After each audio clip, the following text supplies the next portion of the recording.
Olá, tudo bem? Eu sou Romildo Lopes, psicólogo aqui no Estúdio e dando continuidade ao nosso boletim do Jeito Seguro, nós vamos falar hoje sobre os grupos de riscos, né?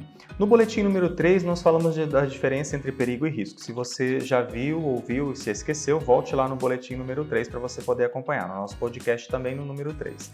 Mas antes da gente falar das medidas de controle que são necessárias para controlar esses riscos aí presentes no nosso ambiente de trabalho, nós vamos precisar esclarecer algumas das categorias de risco conforme as normas classificam.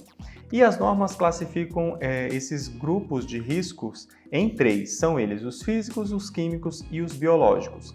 Mas há também outros 2 grupos que nós podemos citar como os riscos ergonômicos e os riscos de acidentes. Mas antes de entrar nesses grupos especificamente, nós vamos conhecer algumas características de cada um deles, ou de uma maneira geral dos grupos de risco.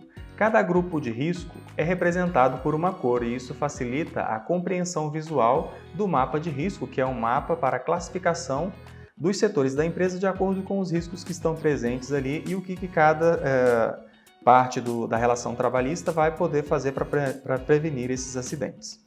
Antes de descrever os riscos de cada grupo, nós vamos esclarecer, precisamos esclarecer aí que para um risco ser prejudicial à saúde do trabalhador, é preciso levar em consideração o tempo de exposição e a quantidade desse risco. Mas que quantidade? Qual a quantidade que é necessária para ser classificada como prejudicial ou não?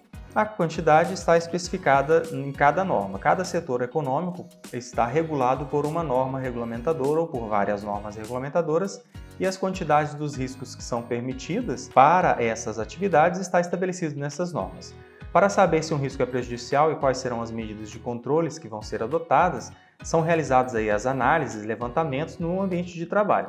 Por exemplo, ficar exposto a um risco chamado ruído acima de 85 decibéis é prejudicial? Depende. É preciso considerar o tempo de exposição, a quantidade, o nível de decibéis e se há ou não alguma medida de controle adotada. Entendeu agora?